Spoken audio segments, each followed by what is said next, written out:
2017 ended with a whimper, not a bang, on New Year's Eve. I saw in the new year at Tao Tao's in a nearly empty bar, which was fine by me. The new year started like any other. Little had changed in Chenzhou. I'd settled into a new job at a fancy kindergarten. I met Megan for a lovely dinner at Yaowa, that's the new mall. We got a little snow, a little cold weather. I was only a few days away from my spring festival vacation, so I decided to leave a few days early.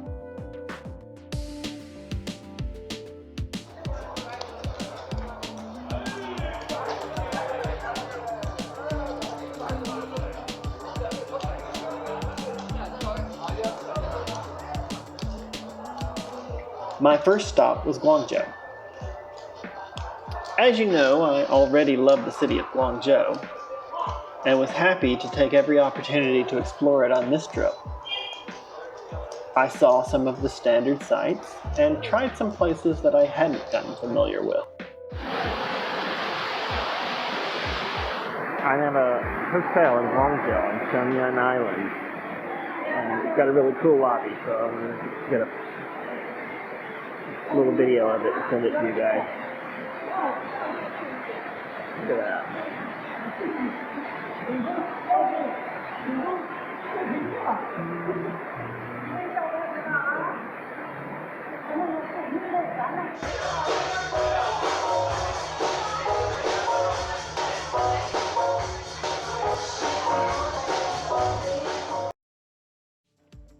Next, I was off to Zhuhai.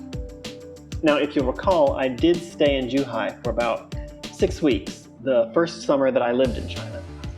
So I wasn't entirely unfamiliar with the town.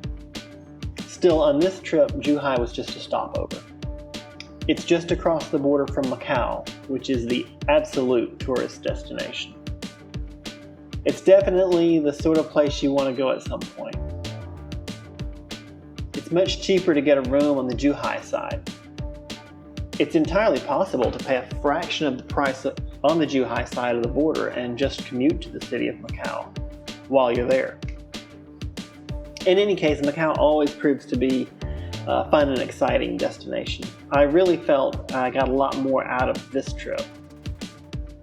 I couldn't see many of the sights or feel out what there is to see and do in Macau on previous trips. As a side note, I did stay in a hostel on this trip. Macau can be insanely expensive, especially when traveling alone. It's one of the places where a hostel just makes sense. I was able to stay right in the middle of the city. Well, my first stop on this tour was the province of Krabi, Thailand. I was meeting friends who had left earlier than I did. As I recall, they were willing to change their flights, so they didn't have any that extra week in Guangdong, whereas I really wanted to explore the province more. So they had already been in the PP Islands for the previous week, and I was just arriving. We were to meet in Ao Nang on that day, but I had a few hours before they got there, so I checked into the hotel, went to the beach, and got a beer. I usually don't do a 10 a.m. beer, but it was a unique situation. For a few days we explored Ao Nang, and I have to say it was a lot of fun. The beaches there were not the type you'll lie on and go swimming in the ocean. The beach at Ao Nang was covered in boats. The boats were there to ferry you out to more secluded islands and otherwise unreachable beaches on the central coast.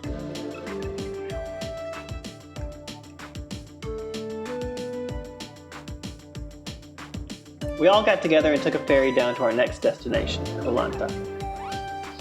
Koh Lanta was just another tiny tourist island off the coast of Thailand. There are really countless islands off the coast of Thailand. You could pick any one on the map, find the ferry that goes there, and take off. Bangkok is full of terrific sights, most of which are temples, aka Wats. Of course, there's the drinking and the partying. People know that's there, but I think many people feel like that's all there is, and that just couldn't be farther from the truth.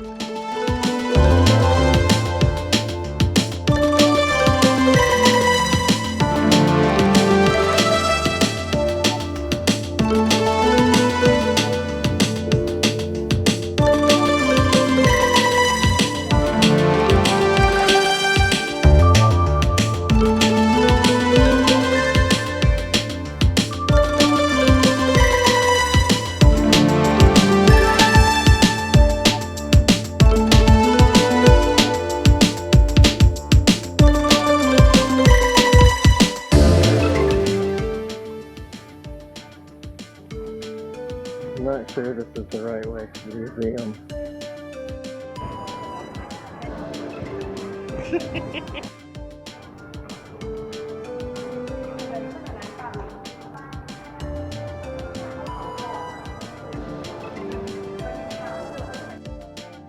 After leaving Bangkok, our next stop was Siem Reap in Cambodia. Siem Reap is the town closest to the famous site of Angkor Wat. Angkor Wat is not the only ruin in the area. There are actually dozens of different places, and you can spend more than one day exploring them all. We dedicated one full day of our trip to exploring the ruins in the area and then moved on to Phnom Penh.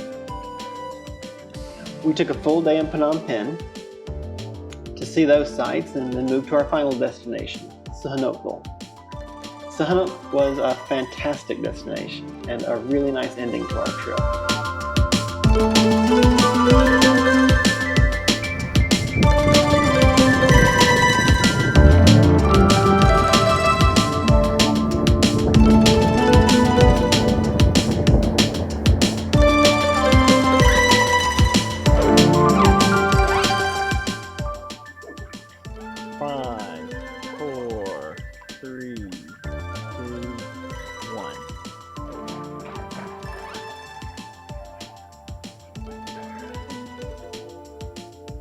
Perfect. Was that it? Okay.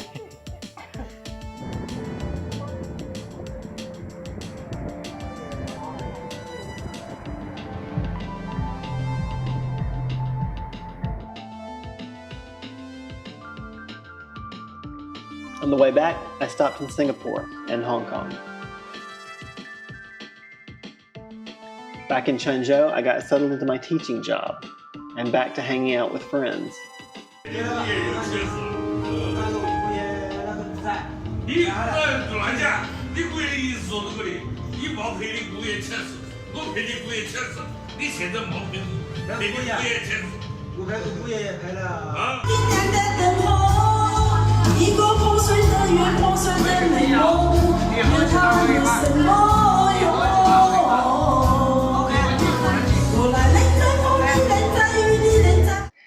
I even saw a doctor about what turned out to be a fracture in my foot that I had gotten in Cambodia. Chenzhou got its first Starbucks.